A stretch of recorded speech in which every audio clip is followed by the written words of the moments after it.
following contest is scheduled for one fall. That's 10 seconds. There you go.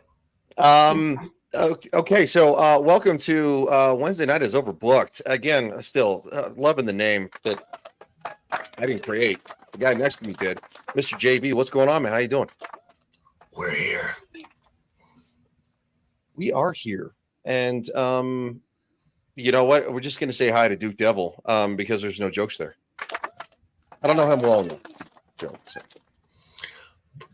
Brad has been in the chat a few times, and he is he's out of the closet wrestling fan. This guy knows his stuff. We had a chance to talk we had a chance to talk in Vegas, and we were just we went for about a good half an hour, Brad. I think so. Yeah, it was. And in reality, everybody else was like going, dude, you're gone for like 2 hours. Hey guys, give me a second. Give me a second here. I'm getting some audio feedback on my end, so let me just try to sort out what's going on here. Okay. Yeah, no, you're good. All right. So, holy shit, there's a lot that is. Yes. Whoa. There's some intentional landscape shifting, unintentional landscape shifting, and coming up next Friday, something that will reshape the landscape of all three brands going forward, going into a premium live event. Yes. A lot of landscape going on here. What's up, Vader? Hey, what is up there, Vader? And also Eric Douglas says, hey, how are y'all? Doing good, man. Doing good. Sorry we're late. That's my fault. It was a work schedule because, again, I work for idiots. They said, basically, it was like, how would you like to repeat Monday, but add an hour extra work on top of that? It's like, no, I don't want to. No. I don't want to do any of that. Like, no, Wednesday's an easy day. That's not my problem. That sounds like a you problem, guys. Yeah. Well, not when you work for retards. Okay, so where do you want to start on this? Let's just the elephant in the wrestling world. Yeah, and this is coming straight from Triple H right here. Okay, so Triple H says from his own Twitter, absolutely no doubt in my mind that Rhea Ripley will come back tougher, stronger, and more dominant than ever. Thank you, Rhea, for a reign that the entire WWE universe can be proud of. Yeah, correct. And the audio, but all right, that was so. She ended her reign at 380 days. This was due to a segment the week before, involving her and Liv DeMorgan. During the spot, Liv was to throw Rhea into a wall.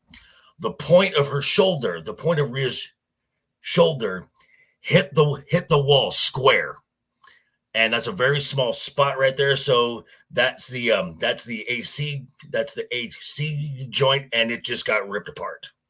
Ooh. So she is out for about 3 months now. So I didn't actually see that episode, so I didn't know if they actually showed that backstage. Okay, so they did show it. Okay. Yes. Now, because initially folks thought that it was the chair shot, that because Liv initially threw a chair at Rhea's head and kind of blindsided her. Now, official word from WWE is this was a freak. This injury was a freak accident. There is no heat. There is no repercussions coming to Liv. And even Rhea herself, IRL, says she does not blame Liv.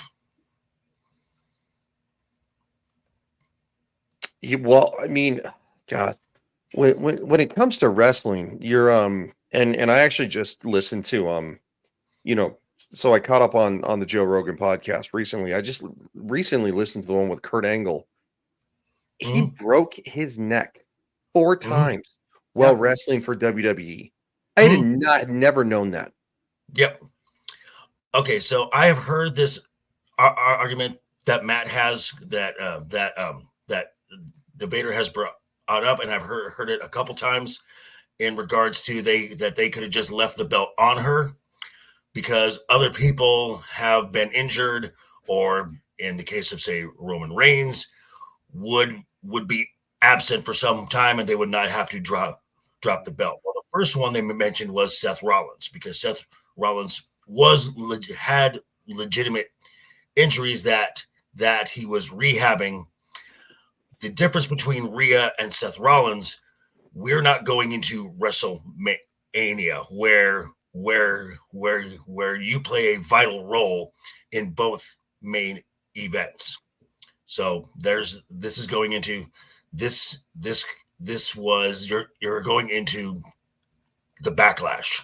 This is based on the WWE draft coming in right before the PLE. This premium live event is a throwaway. It means nothing. Literally means a thing. The other one where they made a comparison to Roman Reigns. Well, my answer to that is Rhea Ripley is not Roman Reigns. No, she's not. I am kind of wondering though, now that Triple H is fully in charge.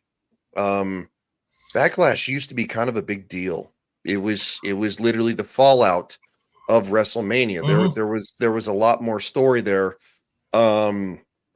That's where, I think one of the most famous defeats at Backlash is The Rock versus Triple H, where Stone Cold came out and was hitting everybody with a It's The chair. Rock. Yeah, well, I mean, look, that's a massive one. Stone Cold was involved. Come on. I'm just saying you always find a way to interject The Rock Name a in bigger somewhere. Backlash match that you can think of over the last couple decades. I mean, that one always sticks out. Last year, Bianca Belair against Io Sky. That was an amazing match. And I'm not saying the match was bad. I'm saying it as a giant moment for the pay-per-view. I also think as part of the new era, I feel like Triple H wants to have more fighting champions. Mm-hmm. I would on agree. The show. I mean, the past management was very content just letting someone show up now and then. A certain Brock Lesnar. A certain Roman Reigns. Roman Reigns too. Now, legitimately, Roman was dealing with he recovered from his leukemia bout, but it's still always he's constantly has to go through some sort of treatment. Right. Daily. He's been has been 3 or 4 years he's been holding the belt right now. He held it for 1,316 days. Yep, that's a lot. So that's a lot. And I know he renegotiated his contract and got less appearances. Correct. But I really feel like now the audience wants, especially with EEW putting on stuff, I feel like Triple H is trying to get a little bit of going back to the fighting style it used to be in the 90s. Right. Where you would see the title defended more consistently. Right. That's what I was kind of leaning towards about maybe making Backlash a little more prominent the way it used to be. And the belts need to be seen. That's the thing. The belts need to be seen. Yeah. I mean, and you need to see the champion. I mean, there were times that you wouldn't see Roman Reigns, just see Paul Heyman, who's great. Right. We love Paul. I mean, Paul's great. Who doesn't love Paul Heyman? And I'm glad he's still here. But he doesn't wrestle. No, but he's a great voice. Oh, he's an incredible voice. But I remember seeing the article saying that and I think JV would agree with this, that I think you're actually the one that pointed it out initially before I saw it. We saw more of The Rock than Roman Reigns before WrestleMania. Yeah. Mm-hmm. Mm-hmm. True story. So this going into what they're going to do with the Women's World Championship. Now, I have been pretty much on record saying that I am pretty happy with the decisions that Paul Levesque has been making now that he has control. I mean, you can just tell from the production side of stuff, of just how stuff works. It looks different. It feels different. Mm-hmm. There's other stuff that all the big AIs, all those big AI cartoony things, those are gone. Except they made a point of that. And there's an article on that about that. Right, except for like major premium live events. Yeah. This what he's decided to do with the Women's World Championship, I do not agree with based on the timing of this. They're going to crown a new Women's World Champion Monday on Raw. Yeah.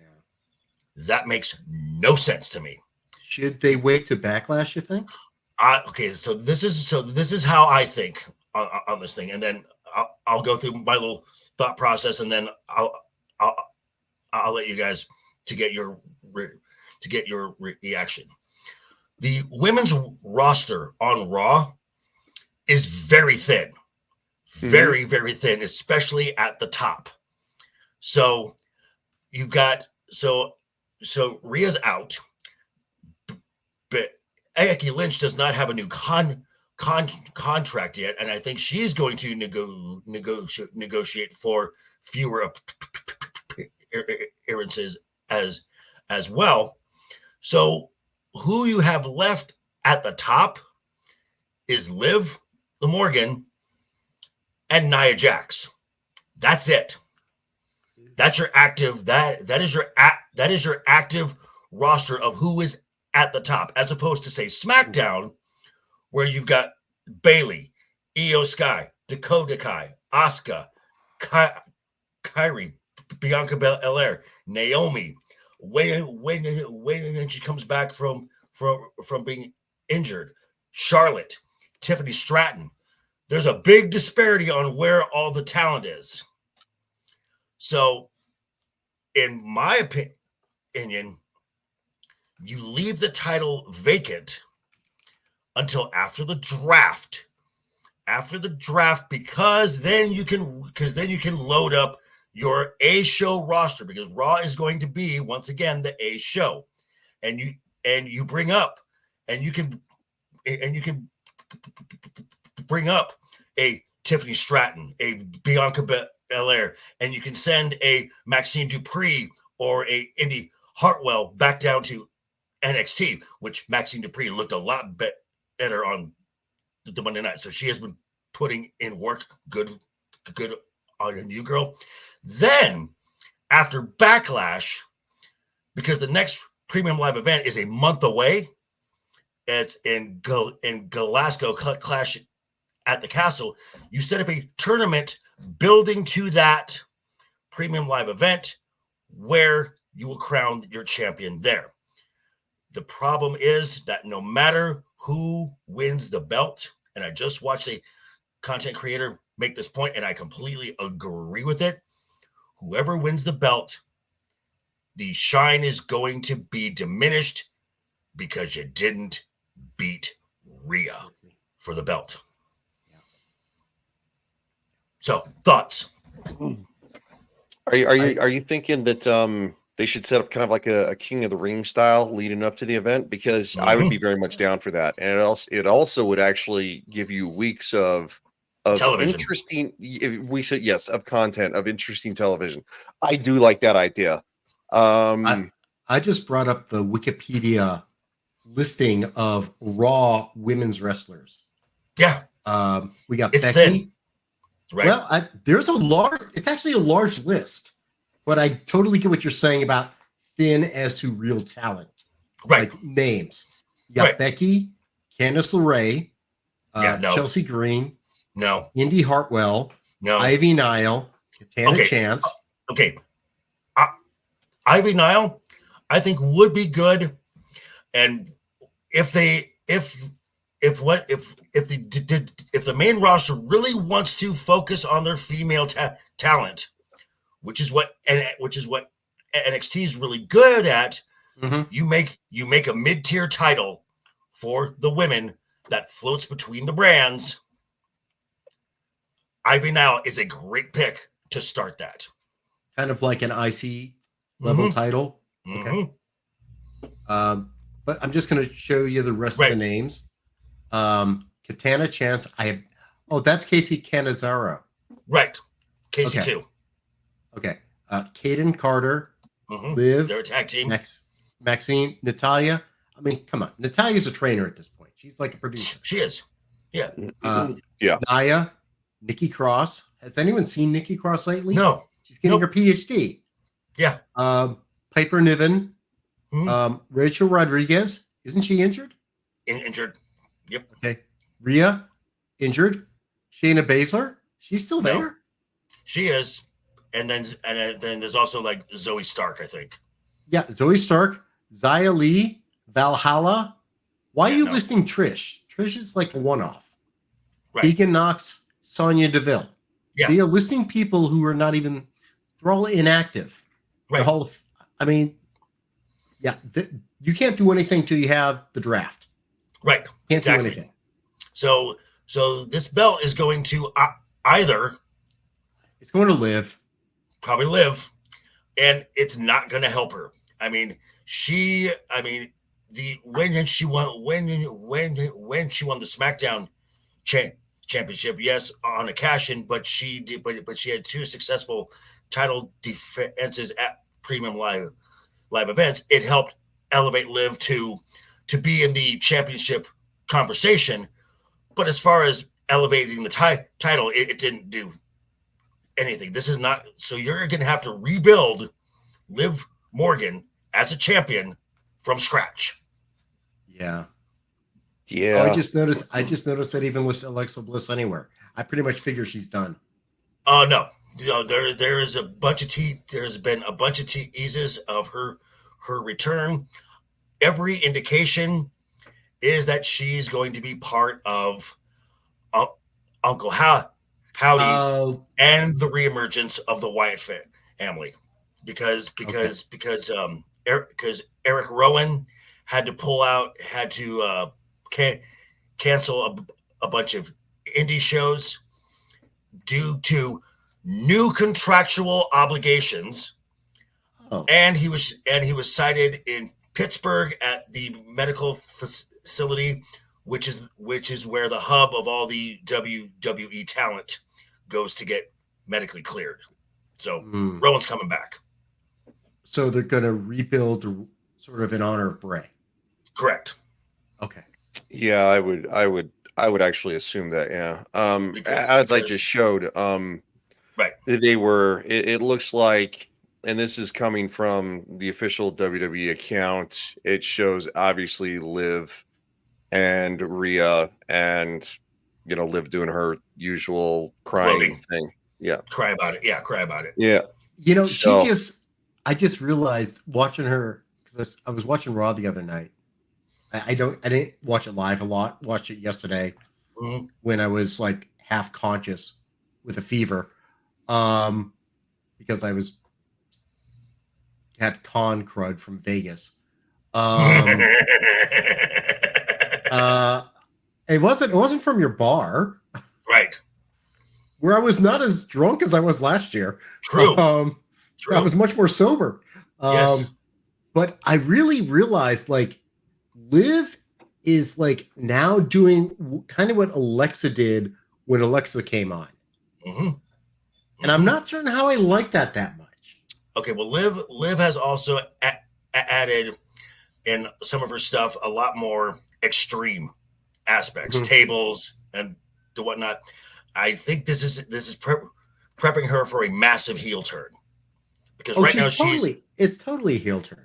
Yeah, and this will be the best thing for Liv, because as a babyface, she's lost in the shuffle. Well, Rhea basically came over as a baby, even though she wasn't supposed to be. Right. She was never, as part of the Judgment Day, she's not supposed to be a babyface. Right. But she is. Well, she's more the more of a tween now. I mean, she can go either way. Now, which I'm just saying. She's going to come back total babyface. Well, yeah, and that's another thing. Now, speaking of the draft, as we said, this is probably because the draft, they should have waited for the draft, because the draft solves a lot of your problems right there. The fact that NXT is now an active part of the draft, where NXT will get to pick talent. Are they going to pick from Raw and SmackDown? Ooh. Which I think is because we have seen already main main roster talent on NXT. We have seen Ivar down there twice, and we've seen the final estimate down there. And this is good for. Isn't Corbin still down there? Yes, he is. And because Corbin and Braun just lost the tag team titles, Braun is now back. Braun is now up on the main roster. So who's the manager for NXT who's going to be drafting? That would be Ava. I'm not watching NXTs. Ava is the general manager. Yeah, I know. It's like Nick Aldis is general manager. Adam Pearce is general manager. Ava is also The Rock's daughter. What? Oh. Yeah. Oh, I knew she was there.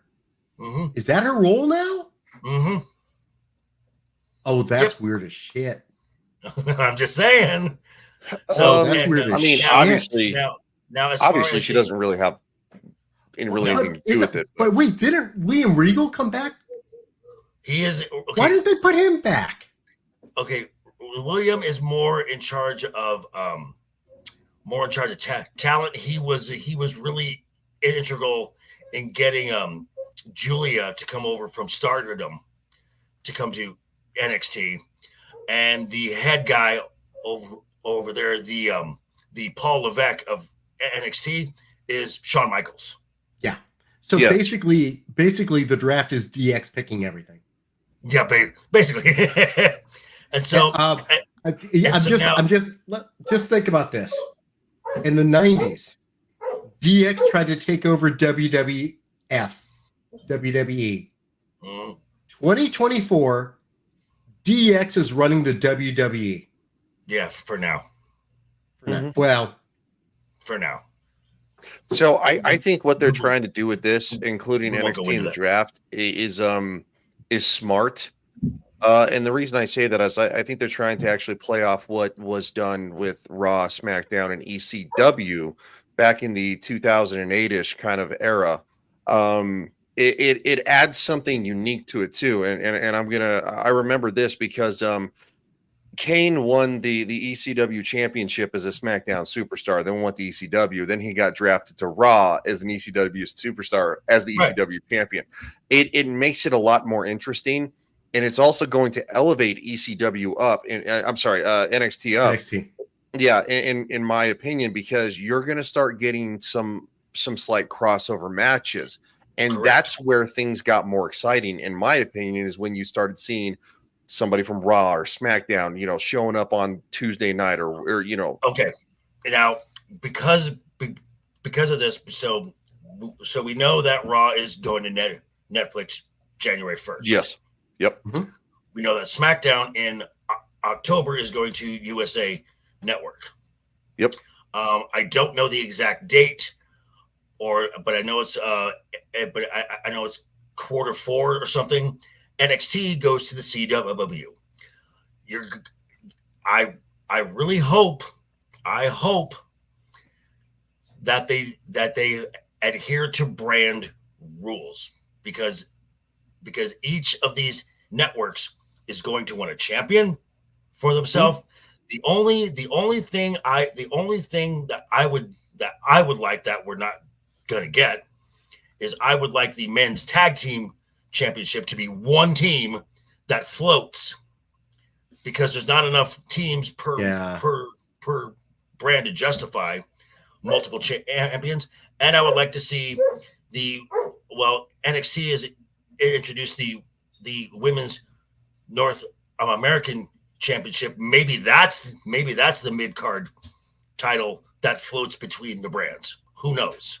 I think that would probably actually be a pretty good call too, because again, and you've alluded to this, they eliminated in the women's Royal Rumble, which the need for so many former legends to show legends up. To show up because they have a solid NXT roster. Now look, there's nothing wrong with a couple, one or two showing up, but like when it's like you get Trish Stratus, then you get Kelly, and then you get Tori White. I'm excited. Phoenix, you get I mean, like you're excited. Yeah, you're excited to see them, but at the same time, that one Royal Rumble was so overloaded, and it's like you knew they weren't going to win. Right. You And know, this is and just- Well, yeah, and that's just taking an opportunity from someone else. yes. also, And well, let's be honest. Yeah, it is jangling keys, especially Mhm. because, quite frankly, I mean, Trish Stratus, she has a family, she's doing her own thing. Kelly Yeah. Kelly, she even though Kelly towards the end of it had started getting more athletic and having a better run, she's doing family stuff. Like, she doesn't care. I mean, She's do you like think going, Michelle McCool? It was cool seeing Michelle McCool jump in yeah, from the crowd. Yeah, that was the fine. Undertaker's current wife. Yeah, but it's like Right. she doesn't need to do it. It was a one-off gimmick. There's a one-off thing. It's like going, we'll give you $10,000 if you just jump the ropes and whatever. But no, it is fun for a night. But no, I would rather see legitimate talent. And again, and as JV said, SmackDown and NXT have more talent for a women's championship possibility than Raw does. Mhm. The other thing, as a if you really adhere to sticking to brands, gives more significance to what Survivor Series was trying to be at one point. Mhm. Brand versus brand. brand dominance. Yeah, because we lost that. Mhm. When it first started, there wasn't such a thing. Just like, when was it? It was like the late 80s, I think, when Survivor Series started. Survivor Series is the second longest running premium live event. I remember watching in the 80s. It's like 37 years old. Yeah. Let me But when the first brand split happened, after SmackDown came out, Right. and then they did Raw versus SmackDown. Right. Yeah, the That red made shirts, the Survivor- blue shirt. Yeah. The red I shirts, mean, that the was blue kind of shirts. like, Yeah. AMC versus NFC. It's the freaking Super Bowl. Yeah. I mean, that was fun. And if they have NXT, you have 1987. Oh, Jesus Christ. So close. I was like 1.5. So But again, 14. Survivor Series needs more, because I remember Survivor Series being in this, and again, my favorite Survivor Series is going to be the whole WCW, ECW, WWF, winner take all. That was an incredible Survivor Series. But Survivor Series usually used to have more impact with brand versus brand, like going, whichever side won, And there'd be invasions. Leading up to it. Like one side would invade the other, beat the hell out of them, then they come back the next week. Yeah, and that made it more fun. I will admit, I will admit, I like the Warrior Games matches. Oh, War Games is fun in Survivor Series. Now, as far as the NXT side, since we've been mentioning it, and the draft coming up, according to official word, as far as coming up to SmackDown or Raw, there are two that are guaranteed locks. They are coming up. Hey, Primal One. What's up, buddy? You've got Carmelo Hayes, who is beyond ready to be on the main roster, and Ilya Dragunov, which I want Ilya Dragunov. Whatever brand Gunther is on, I want Ilya on that brand to either go against Imperium or be part of Imperium. And if you guys do not know who Ilya Dragunov is, Google it or YouTube it. That guy is legit. That guy's very good. Now, the current NXT Women's Champion, Roxanne Perez, there's really nothing more that she needs to do in NXT. So she could be called up. That status is up in the air. So we don't know. So it's going to be an interesting draft, which starts a week from Friday. What is it on Raw? They're doing the draft on Raw? SmackDown and Raw. They'll split it. Okay, they used to just make it one night on Raw, right? Because it was the long. No, They used to do it on Raw and SmackDown. Will they also Correct. at NXT? They're going to be part of. They'll be there, but Okay. because I know that NXT has their 2-night event, spring breaking coming up. So Yes, they do. Where I believe the NXT Women's Championship is on the line. triple threat between triple threat. Taylor Paxson, Lyra Valkyria, and Roxanne. If Roxanne loses that belt, she's coming up. She's coming up to the main roster. Also, at the same Holy time, shit. too, like going. I mean, they Roxanne- need to spread the NXT love around. Like going, you know what? There ain't nothing wrong with seeing the NXT Women's Champion on SmackDown or something. Like we all knew that the ECW Championship back in 2008 was kind of the little bit lesser, right? Because it just was, you know. And but NXT still has a reputation as a developmental brand, right? Yeah. But so this, I think they're trying to turn NXT into that, though. No, they're actually going. They're actually doing what Triple H, what Paul Levesque wants to do. originally wanted. Is to make it a viable third brand when it was the black and gold, and it was Before actually they went the multicolored bullshit, and it was actually rivaling Raw and SmackDown, and main roster talent wanted to go down to NXT and do matches because they liked what Paul Levesque was doing. So that's when Trips was running NXT. Correct. And then I remember he called up, Higginbottom. Mm-hmm. Right. And it's like, Sean, come take NXT. Leave Texas, leave that free state of Texas, come to the free state of Florida and run NXT. It's like, okay, I'll do that. And so then so basically Sean became a promoter too. Right. And so then what happened is around the time right toward the end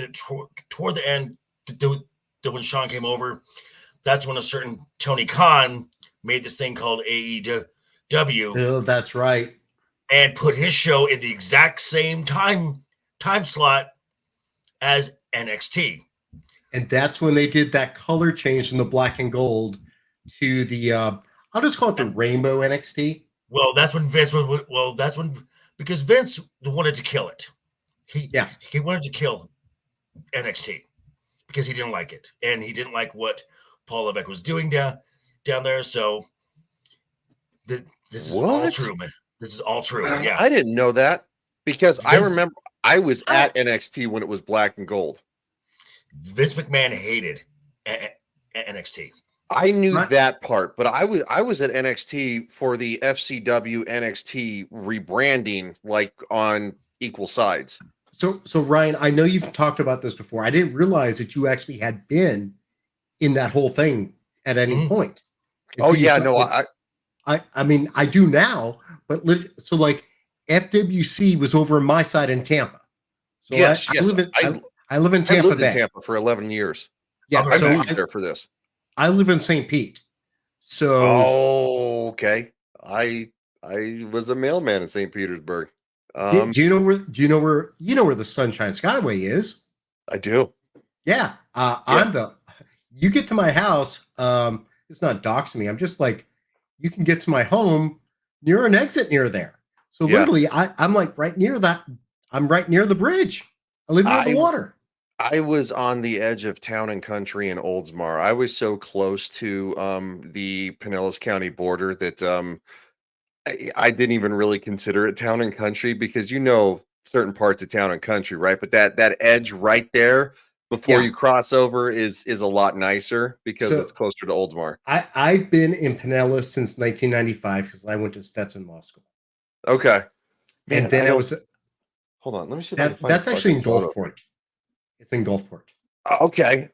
And then Twitter, I don't think it is. And then I became a state prosecutor for Pinellas County for 7 years. Since in '99, I started as a state prosecutor. So I still wouldn't live know in what that St. job, Pete. no fair. I still live in That's St. Pete. awesome, though. Yeah, no. So obviously, you know who Jason Ayers is, right? Uh, Remind me. That sounds familiar. Jason Ayers is he's I don't know if he's still considered one of the head referees. He doesn't really ref anymore. But so Jason Ayers, I was there when he was just a standard ref. He Okay. my matches. Byron Saxton was the one who was the ring announcer from like it's so funny. Hold on, What I'm on my here's I mean, you know how many wrestlers live in this area. shitload. I mean, of course, all know Hogan lives here. Mach used to live here. Yep. I don't even know if Cena still has a place over here. But there was a bar when I was a prosecutor. There's a bar on Omerton Road. Do you know where Omerton Road is? I do, Dallas yeah. County. Okay. Mhm. There's a shitty ass bar called Tucson's. I It was don't right think I before know that US one. No, don't worry, it shut down. They kicked us out. They kicked Okay. out the state attorneys because we got drunk too much. I'd go there and Brian Knox would show up there all the fucking time. Oh, I used to go to the Wing House off of Hillsborough Avenue, and what's his name? I'm so gonna get yelled at for this. He was a manager from the 80s. Black hair, black sunglasses. He looks the same to this date. Not Jimmy What is Hart, it? It might be Jimmy Hart. because that's the only one who looks exactly the same, so has black hair with Yeah, no, sunglasses. I think it's Jimmy South of the Hart. South, Like, Jimmy Hart? yes, hold on. Yes, it is Jimmy Hart. He went to the Wing House off of Hillsborough Avenue, the one that I would always go to and meet my friends. And literally You guys we are would still just geeking out. It's great. yeah, we're still geeking out.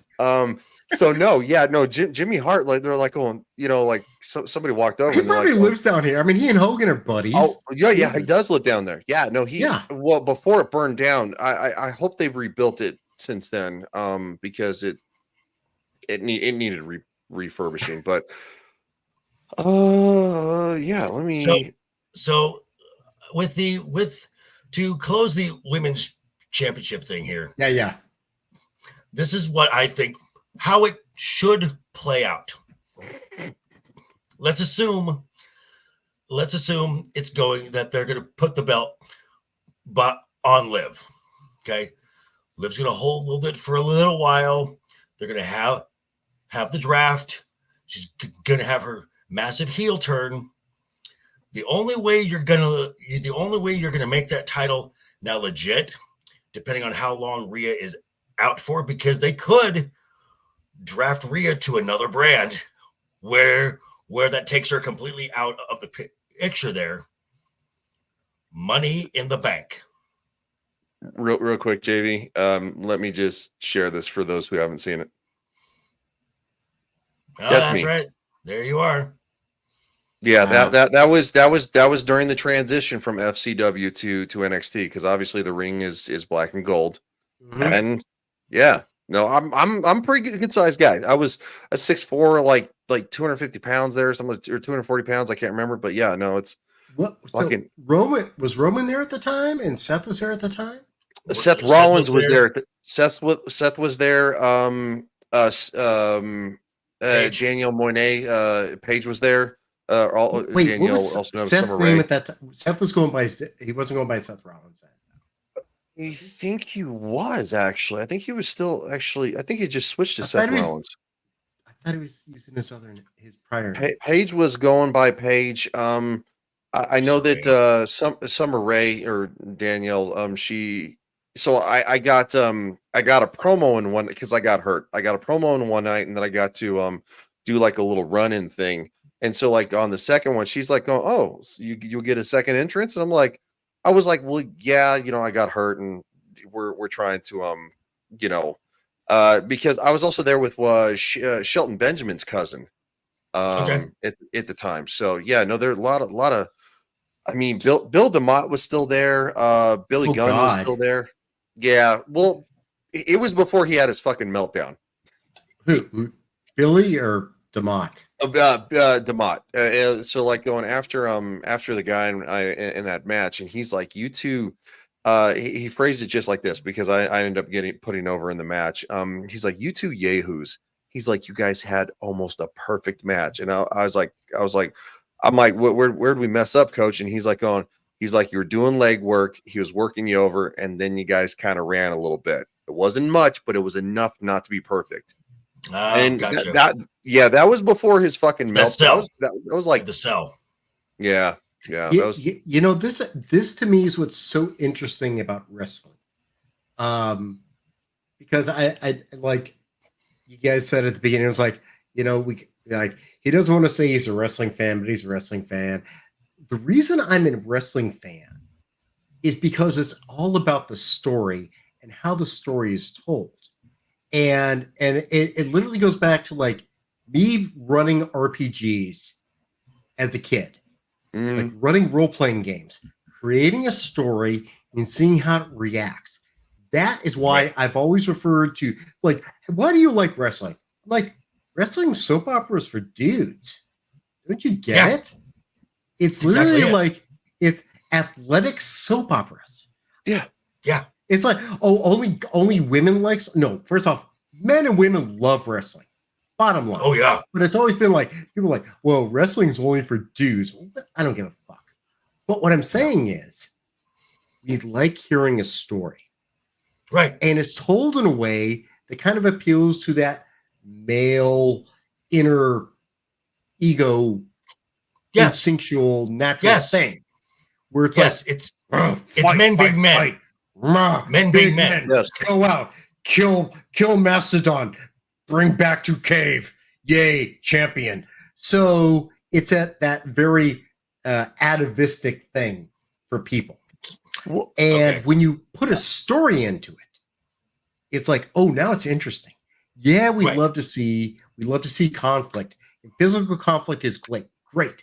Why do we love football? Why do we love basketball? Why do we love baseball? Whatever. But why do you love to see people compete? Because it's a challenge. People challenging each other. And when there's a story interlinked, JT. That's what's interesting. Hey, buddy. That's what I love about wrestling. I love the story for it. So I may not watch all the time, but I keep up because of what the story. This actually makes a very good transition because going into this premium live event, there's going to be a lot of. This is a very short storytelling, right? I hear it's. I'll be back in a second. Keep talking. Okay. As I said, this is basically a throwaway live event. There's nothing really going forward past this, except for another landscape shifting. That would be the bloodline.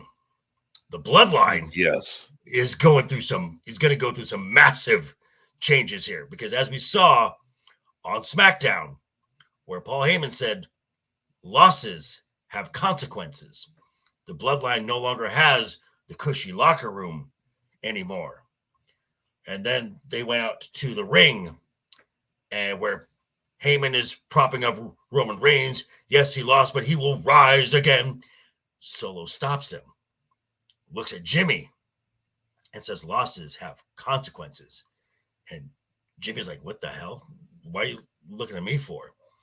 Gives him a hug, says, I love you, brother.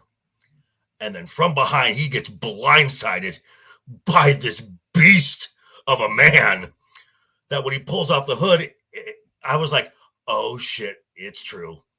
There was Tama Tonga from New Japan, where he had been wrecking shop for 11 years. I guess the sushi is really good out there because that guy looked ridiculous. Well, sushi is delicious. It is. I'd rather eat Japanese sushi than probably American. Yes, no, and you had been saying for a little while now since we've been covering this, and I was like going, yeah, well, that made sense. Also at the same time, too, we saw a video on Twitter of Roman getting ready He doesn't seem like he's going to take any time off. It seems like he's training for something, but you're probably not going to see Roman again till like SummerSlam. Just that's what I was thinking. Yeah, that's why I'm not saying any any massive time off to where it's like it's going to be 6 months, a year, or anything like that. I would also lean towards the fact that The Rock on Twitter is still leaning into it. He's still leaning. He is. Right. He's still leaning into everything. I would probably gather around SummerSlam as well. So this attack on Jimmy. So basically, Jimmy is out of the bloodline. There's a new bloodline now. Now, is Solo acting by himself? No, Solo's not that type of guy. This story is The Rock from the shadows is pulling the strings and has now made Solo the de facto tribal chief now. And we're going to see the next member of Rock's bloodline when he interferes with the Cody Rhodes Jey Uso match at Backlash. And wait till you see Jacob Fatu, the Samoan werewolf, he's known as. I've never heard those two things uttered in the same sentence. I've heard it. Is this another Rikishi's kid, or this is the son of the do you remember a tag team called the Islanders? Yes. The son of the Tonga Kid. Okay. There's the blood. I'm sorry, I say bloodline, but legitimately the bloodline of all the Samoan wrestlers is insane. The Anoa'i family. Yeah. Now he reminds me slightly of a little bit of Umaga. A little bit of that same energy. Oh yeah. Mm-hmm. His one of I done a YouTube search on this guy to watch some of his other matches. He does a pop-up Samoan drop. Throws a guy into the ropes, pushes him into the air, catches him in Samoan drop position, and drops him. I've only ever seen one other person do that. Who the fuck was it? Was it Umaga that did that? Maybe. I think he did it to CM Punk or John Cena once. Somebody was maybe smaller than him, like going, he went whoo, wham. Now look, The Rock. So it's not a traditional Samoan drop. Like I've watched The Rock do the Samoan drop for years. I love the Samoan drop. It's a fun move. But no, like going. I think that is very Umaga. Also at the same time, this is very interesting. This is very interesting. I read an article today because now laying out how Roman Reigns comes back as a babyface. Okay. I was just about to touch on that because when you kicked Jimmy out of the bloodline and Solo, Tama Tonga, and Jacob Fatu, you have, without him even being present, you have made Roman a babyface. Mm-hmm. Well, because people want to see him come full circle. And now the story is Jimmy and Jay find their way back. And The Rock and Roman has to bring them back to reestablish the bloodline, the original blood of the line, which you're going to see now. If The Rock joins in, you've got Rock, Solo, Tama, Jacob. Then you got Roman, Jimmy, and Jay. There is still Zilla Fatu out there, possible, and Lance Anoa'i out there, possible. So you're going to get you're going to get what's going to probably happen. Again, this is just me. If I have the pen, Booker in my head. SummerSlam, Cody Rhodes versus The Rock. Roman comes in to foil The Rock's plans. I think it's Mhm. too early. Well, eventually, it's going to play out to WrestleMania 41, night Yes. two, Rock night two, and Roman. main event, Rock and Roman. Yes. So Agree. SummerSlam is that good in between point there. The reason I'm going to push back just a little bit and say it's not too early is because The Rock made his final appearance, and basically, and it is a little weird. It's meant to be weird, right? Him and Cody doing the can I hold it? We're Or in like, dance well, dance. yeah, you're like going, well, if I can hold Now- yours, like going, Here's the question, and I heard this, and I'm like, oh, that's good. What did The Rock give Cody Rhodes? I don't know, and I've heard several things too. I think this goes down a real dark rabbit hole. He gave Cody Rhodes a Zippo because Cody Rhodes' bus caught on fire. Yep. Now, legit, make that into a storyline somewhere. I mean, So- that's a dark place because But that would that's be fucking genius. because now we're talking attempted the murder. Well, that's never happened. No one has ever done that in WWE before, ever.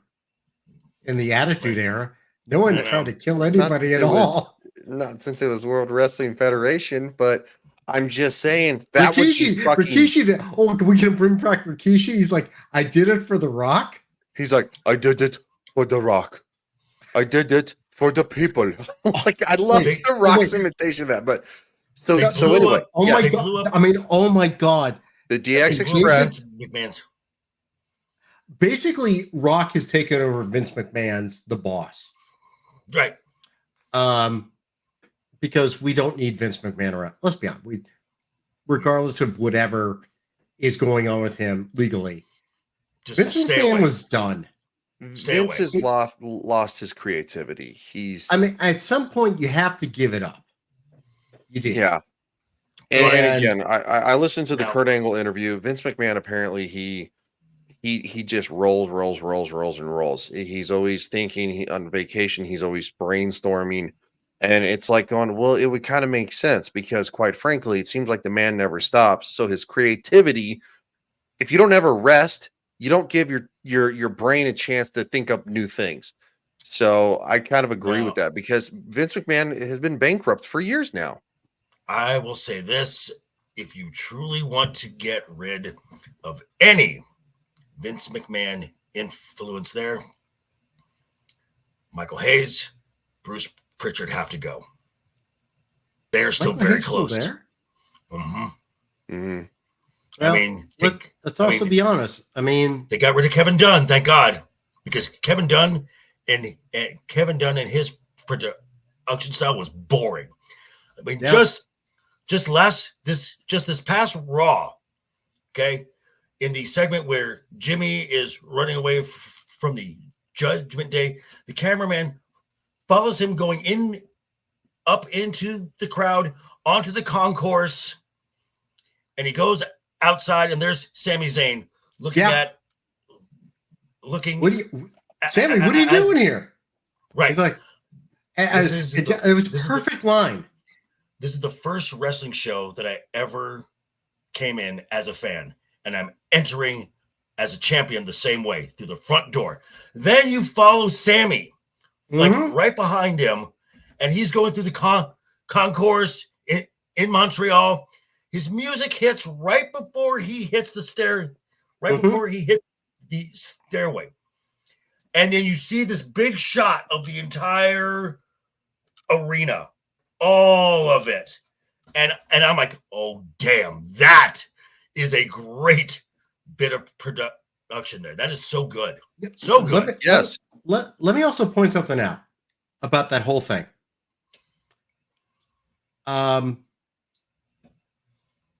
How freaking respectful was everybody? Very. I mean, he was running in. All the fans are there. Like, they recognize Sami Zayn is running in. No one, I mean, Right. everyone wants to slap his hand and everything, but no one's like jumping on him.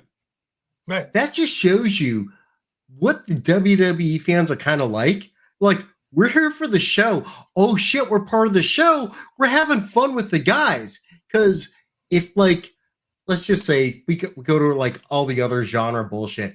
If like a Marvel if RDJ shows up somewhere, it's a mob just like trying to grab fucking Iron Man.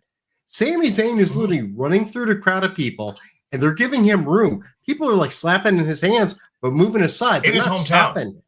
In his hometown. Well, So- I want to piggyback real quick off of that because I saw a post from the official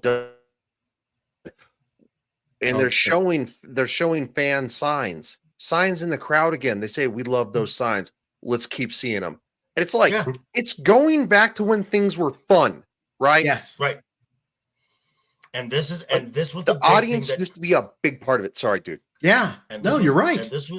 And this is what Triple H said when Nick Khan took over as president of the WWE and wanted to put Paul Levesque in full control. And Paul Levesque said, as long as I'm having fun, I'm in. Fuck it. I mean, I'm in. Like, and JV knows this. I've followed a few wrestling spots over the years, but no, this has actually been the most fun with wrestling over the last few months that I've had in a long time. I always get more interested in WrestleMania because that's like the one I will traditionally always watch WrestleMania. WrestleMania is the season finale. Yeah. And everything else you used to watch WrestleMania. And like we all said, this was Endgame. This is Endgame. Mm-hmm. Yes. Last year was Infinity War, and we built to Endgame, and all the Avengers showed up except for Stone Cold. Which was unfortunate due to a booking issue. And then so now we've got new storylines going forward. Like I said, deal with the bloodline. That's just telling another story.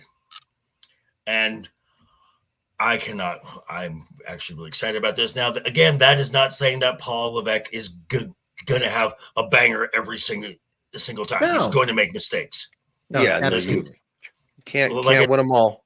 And like I said, this decision for Monday to make a new women's champion right off the bat is a bad decision in my book. Because, again, if I want to legitimize that title, and I'm going to come back to the point that I wanted to make, money in the bank. And I'm just going to say, because this girl has it all. She has it. Whatever it is, she's got it in spades. Tiffany Stratton. Ooh. Tiffany Stratton, Money in the Bank. Can you imagine that briefcase? What she's going to do to it?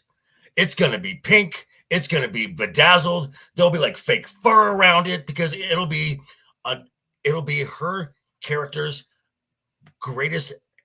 second greatest accessory. And then she cashes in. Then you can because people will respect a lot more Tiffany Stratton, even on a cash in, holding a belt. Sorry, Liv fans, they're gonna respect Tiffany Stratton getting the belt that way, as opposed to getting it if they do put it on Liv on the Monday night. I'm just saying, and I'm a Liv fan. I was just checking out some of the women wrestlers, and who's the NXT champion is Roxanne Perez. Perez, correct. This kid is 22 years old. Yeah. So is Tiffany. What? Mm-hmm. What? No. Were they always that young? Tiffany's very young, and Tiffany Stratton has been at this. Wait, no, Tiffany's 24. 24, sorry.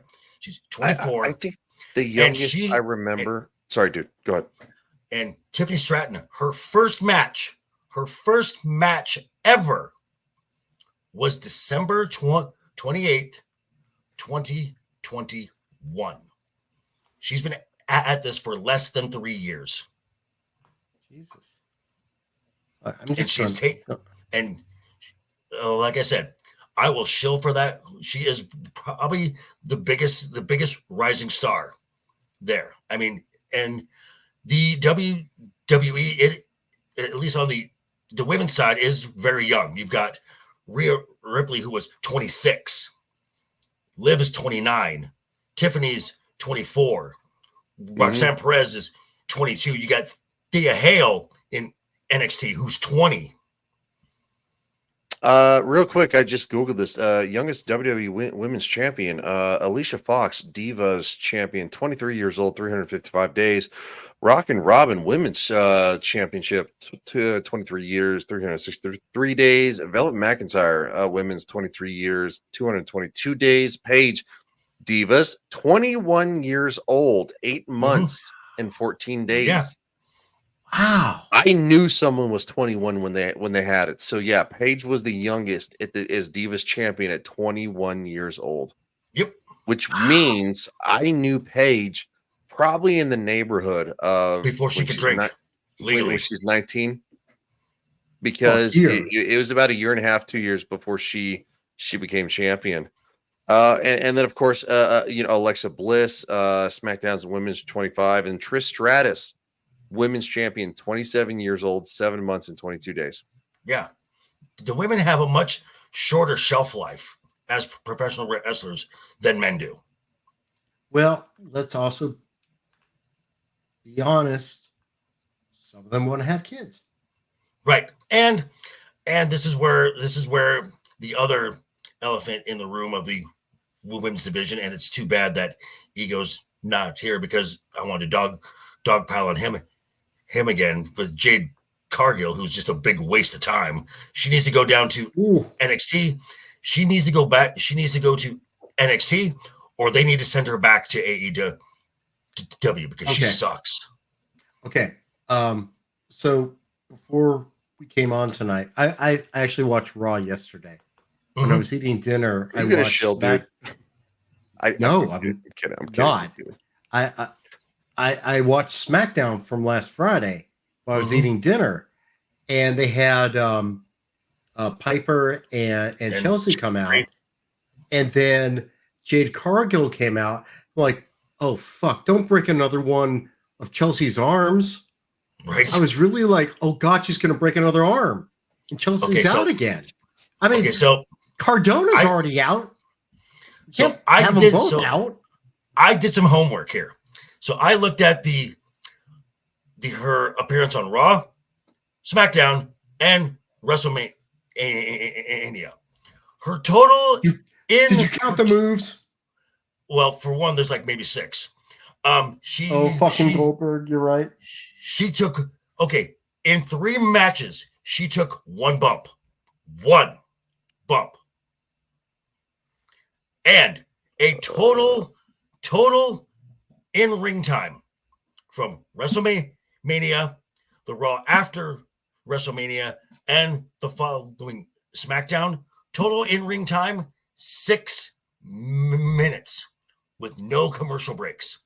The match between Naomi and Tiffany Stratton started off, had a commercial break. The entire YouTube segment was about 7.5 minutes long. Take in a commercial break where the paying audience is still seeing a match going on. So the paying customers got about a 10-minute match. Yeah, add 2 minutes to what we see on TV. So what this also shows, Ego, if you're watching, WWE doesn't trust Jade Cargill.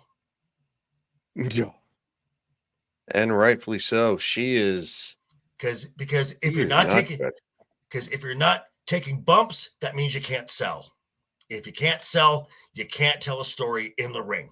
If you can't tell a story in a ring, you can't carry a match. Jade Cargill sucks balls. And again, this is my And- naivety. I don't know everything. Where did she come from? AEW. AEW. But before that, Big, where was she? she was. I have no idea. Was she literally Hold like on. Let me we look all up her know how background. we know how Goldberg came out of the power plant, right? Yeah. It was like manufactured. It's like here's a big guy. He failed at football. We're gonna build him up, and then he can do 3 moves, and that's it. It's a bunch of 100 squash matches to make him the champion. Now, honestly, I really want to give Paul Levesque a little more credit. Real quick. Okay, so her training 2018 to 2021, interested in becoming a professional wrestler. Cargill was introduced to WWE veteran Mark Henry by a mutual friend. Taking advice from Henry, who she described as her mentor. In 2018, Cargill attended the face-to-face professional wrestling school in Morrow, Georgia, owned by Heath Slater, Ron Simmons, and Teddy Long. Okay. In 2019, Simmons is fine. Heath slave leader was a jobber, basically. Oh, he was a jobber because Ron Simmons and Teddy Long ain't fucking training shit. They're gonna, in April 2019, Cargill attended a WWE tryout at the WWE Performance Center. Subsequently, Cargill began training at AR Fox's WWA4 Academy. She then trained at Nightmare Factory under QT Marshall and Dustin Rhodes. That's the AEW connection. That's your AEW right Okay. there. But it's interesting. She went to the performance center, and then it didn't For a work out. tryout, and Right. it did make it. So Look, she's got a great look. She's got a great look. the presentation is great. It is literally 1980s Storm. Okay, Right. That's awesome. And I would, Yeah, but I she's will, stiff as a board. I Yeah. will say this. I'd say even a rock. Actually, the way she hurts people. I will say this. I think Paul Levesque signed her just to give a middle finger to Tony Khan. Yeah, he may want to dick him over. Oh, Paul Levesque does not like Tony Khan at all. Can't stand him. I mean, I can't see Triple H actually taking on somebody just for a middle finger. Oh no. There's a lot of that. There's a lot of that because you're seeing it on you're seeing it on the Taffy. Yep. On the Pat Matt. Like if you show, he will take jabs. That is by design from Paul Levesque. The Ariel Hawani interview with Phil Brooks, CM Punk. He asked Paul Levesque, "What am I allowed to say? Am I allowed to go after Tony?" And Paul was like, "Do what you want to do. Just stay within the language lines and stuff, and you're fine." And he roasted Tony Khan because Tony Khan derailed, along with Vince McMahon in 2 separate ways, derailed Black and Gold, completely derailed it. First it was Vince, and then Tony. When they introduced AEW Dynamite, it was on a Wednesday in the exact same time slot. Yeah. And that drew viewership away from NXT, which then hurt NXT, which actually helped Vince McMahon's plan to kill the entire thing. Because that's when Tripp was still running it. Mm-hmm. Yes. And let's be honest. I always kind of thought Vince was kind of jealous Oh, yeah, in a way he was. He was. of Paul's acumen for wrestling. Yes. Because look, Vince McMahon did something no one else did. But for all his foibles, for all he may have done, took a Carney show and made it a multi-billion-dollar industry. Yes. Correct. And he was ruthless. But you gotta be ruthless. You gotta be ruthless. But the problem with Vince McMahon is he was stuck in his ways. And it was fine when he's doing Attitude Era and all that shit. But at some point it changed. And he didn't change. He kept thinking, I mean, don't forget, he never thought Shawn Michaels could be a champion. Right. No, he didn't. No. Every champion had to be 6'7". No. There was no way Vince McMahon could imagine an actual technical wrestler being a champion. Right. Everyone had to be Hulk Hogan with 5 or 6 moves and then a fucking leg drop. Or just Ultimate Warrior. I mean, look, as a kid, as a 13-year-old kid, we all fucking love the Warrior. But like those matches are crap. Those matches are crap now. Oh God, it's all awful. I mean, the only match that I truly loved as a kid, and I still today maintain this, Macho and Steamboat is one of the best matches I've had for the IC title. That was amazing. That's one of my still favorite matches. Because those are two guys. Mach was a tech. He knew what he was doing. And Steamboat knew what he was doing. Those are two guys that understood it. And Hulk Hogan, look, we all knew what the Hulkster was. Everyone loved the Hulkster. But he was very limited. He wasn't a professional. Absolutely. He was a sports entertainer. Right. And now we're back. And that's what Jade Cargill is. Jade Cargill is a sports entertainer. But we're no longer in that era. We are back to professional wrestling. We're back to can't wrestle. And I think that's what we're getting with both. I'm going to say it again. DX running the show. You're going to get stories again. We're going to get stories, or we're going to get good wrestling. Well, yeah, we make it engaging on both levels. Back. Yes. We're getting gimmicks back, because when I was at NXT, FCW, and then the transition to NXT, they're like, "Oh, well, we're kind of done with the gimmicks," and it's like we want this to be a little more real. Like, so we want your headlock to the hand hand over hand like this, and it's like, no, gimmicks is what made this. What are you talking about? Like, people want to see interesting characters.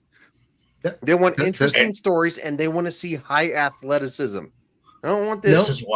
This is no why one is looking at like, oh wait, he didn't interlock his fingers correctly for the head. Oh no, you're not. You were never allowed to do this. You always had to do this. Right. You were never allowed to do a sloppy pin. You had to actually literally you had to take the arm and you had to capture it, and you had to hook the leg. None of that lazy leg thing or anything like that. Like you weren't allowed to do it. I get you have to make it look good. But the bottom line is 85-90% of people are not judging how you interlock your fingers. True. No, nobody cared. No one gives a shit. No one gives you can't do it like this. It's right hand over left. And that's what they told you. They're like you have to interlock it right hand over left. Does anyone care how Cap is carrying his shield? Is it too low? Is it too high? No one gives nobody gives a shit. Everyone cares just like he throws it and it looks awesome. That was from Vince McMahon. Now, that was from Vince McMahon. And then you're getting characters back. And again, with the gimmicks, something that happened organically. Mm-hmm. Lights go out. The Fireflies. Yeah. Literally, gimmick. Gimmick. Speaking of gimmicks, do we think we's going to become a thing? Well, I'm sorry. What? Wait, what? We. Oh no, we. no. Okay, thank you. The yes movement. Yeah. I mean, Yeah. again, but that was a gimmick, and that grew Yeah. organically Yeah. from the crowd, because Daniel Bryan was the everyman. He was the little guy. He was David versus Goliath, and the Goliath was Yes. Vince McMahon and his handpicked lackeys. Because again, like Brad said, Vince McMahon did not envision Daniel Bryan as a champion. He wanted Batista. Mm-hmm. Daniel And Bryan, how did that CM go? Punk, How did that go? They didn't look right. Well, Daniel Bryan is over at AEW now, getting paid a nice chunk of cash for not doing any work. Really, he will come back to WWE. Eventually, they all will, to make their end. Yeah. I mean, at some point, AEW is going to just like fall apart. It's okay. AEW seems to be like the Titanic. Okay, so there is a guy that there's a content creator that I watch, that right after the episode of Dynamite, where they showed the backstage footage, and basically, what the fuck? And basically proved everything CM Punk said was right. He had in his chat, because Tony Khan is stupid. Yes. Because he's petty too. And because he's Vince McMahon. This was a response to the interview that Punk did. But this guy in his chat had 8,800 people in his chat. That's 3 times more than the paid attendance for that show.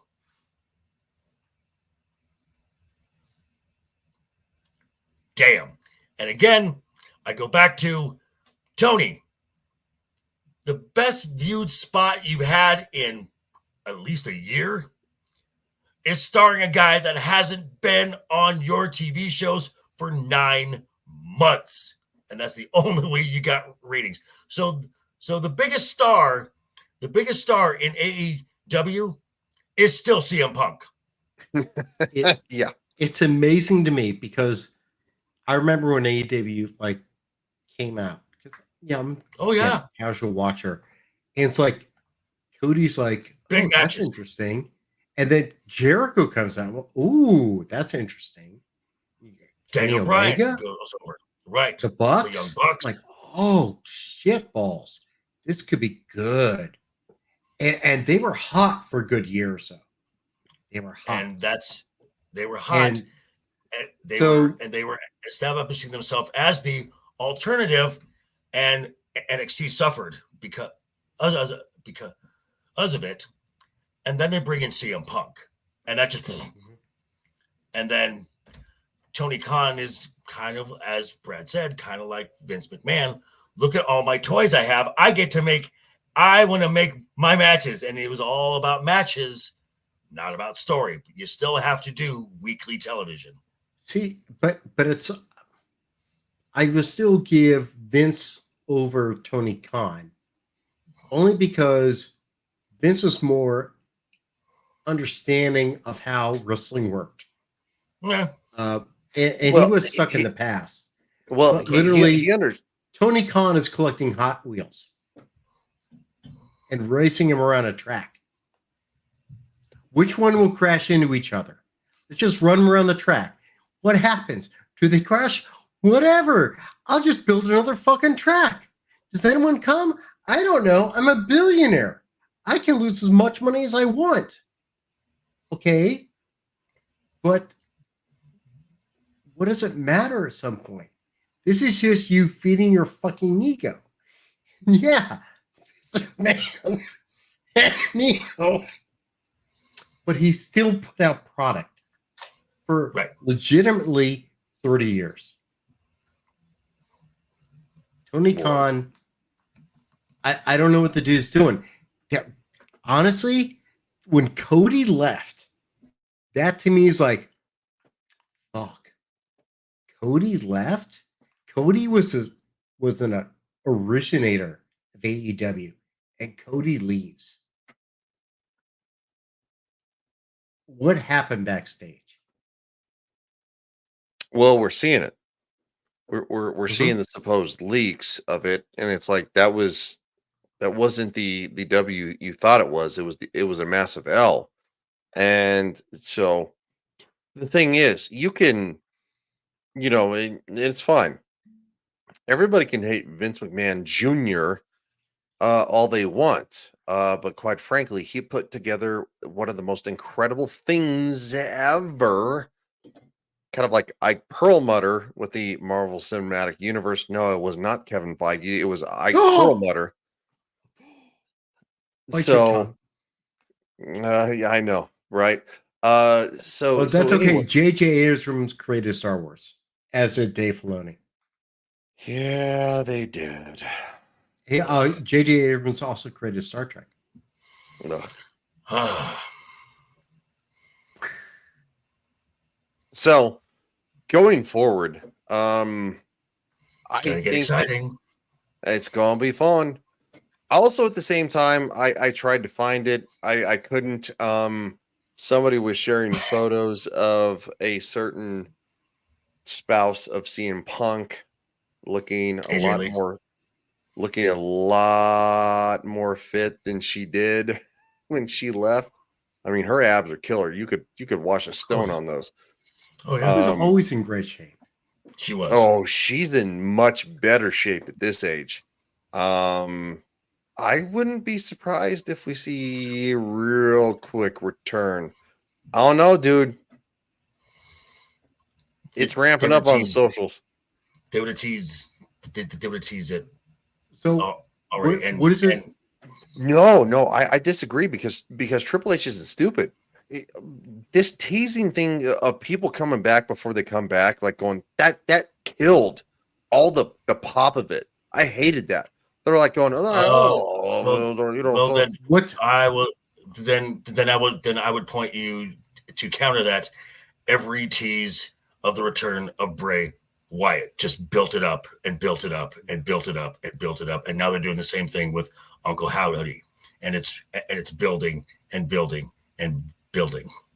Well, I kind of put it in the same bracket, dude. It What doesn't is? seem to be official. It seems to be behind the scenes that is actually making what looks like it to. But anyway, we should probably hold off until next week. I don't want to.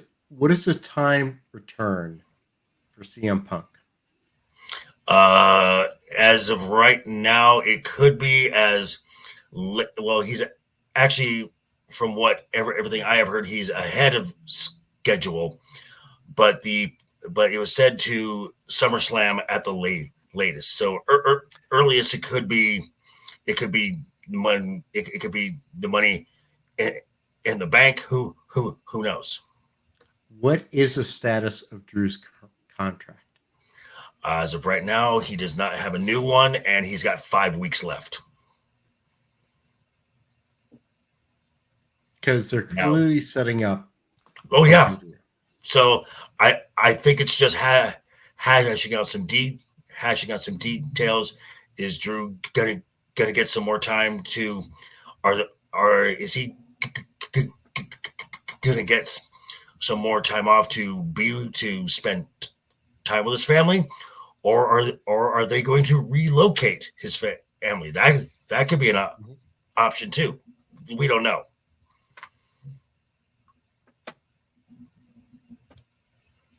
I mean, I honestly don't see Drew leaving. No. Why? Where's he going to go? He's not. AEW's fucking Titanic at this point. Right. He's not going to leave. It's for dramatics. So before we go around the horn, I know we didn't say it at the top of the show, but I think I can speak for everyone here and most of the wrestling world. Speedy recovery for Rhea Ripley. Mm-hmm. Professional wrestling is not the same without Rhea. Get well soon. True. Okay. So, All right. So let's go around the horn. Go ahead, dude. Mr. Oh, Brad. me? All right. Well, thank you guys for letting me come on, talk about something I normally don't talk about. Which It's fun. Well, we do oddly, this more often, so we might have to have you back. oddly, I appear to have a lot of knowledge on. Strangely, but otherwise, my name is actually Brad Burnett because I don't mind telling you my name. But my channel is Duke Devil 95. I comment basically on a lot of nerd shit. And if you want to see me scratch my eyes out, go watch my reviews of Star Trek Discovery because I hate my life and I love true Star Trek. Otherwise, you can see me show up on various channels throughout the week, such as Static 20. I may show up on a show on Saturday night to rewatch Stargate SG-1. If you do not watch Stargate SG-1, why are you not watching Stargate SG-1? Go back and watch it. It's an awesome show. Otherwise, I'll pop up now and then. Thank you all very much for having me tonight. And thank you, Joker, for serving me alcohol last week. Yes. Yes. And I was not drunk off my ass like last year. Oh, you were in bad shape last year. Wow. I was in bad shape last year. I was so much better this year. Yes, you were.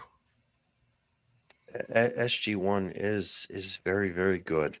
I know somebody who loves SG1 a whole lot. His name is Samuel the Infamous. I'm not him. But shout out to the chat. Thank you all for being here. Samuel should join us on Saturday nights. I'll text him. I'll DM him, dude. Come on. If you talk about SG1, he'll be there. I'm just going to tell you that right now. We generally do a watch around 8 p.m. Eastern time on Saturday night. Yeah. All right. Okay. Just message him. And it's technically my channel, so nobody gives a shit. But what the guy who gets to say goodbye is this man, JV, Mr. Joker Voice. Yes. Thank you, Brad, for popping in. Ego should be. Yes, you were very welcome. And that invite is open. So there you go. LeftEyeEgo should be back next week. And we'll be talking more about the wonderful landscape. We'll actually be going into the draft next week. And like I said, you can catch me tomorrow night with Roman of the Empire talking about those Vegas shenanigans. Roman was like you were last year, Brad. That's I saw him. Poor Roman. You amateur drinkers, you. Hey, also, very quick recovery, hopeful recovery, healthy recovery to Chris Gore. Yes. Good dude. Yes. Had a very unfortunate incident. Yep. We hope he gets well very soon. Yep. And like this guy says, it's his channel. No one gives two shits about him because you're all here to see me and my lovely face here. So we're going to end with just the one word that just says it all. Toodles.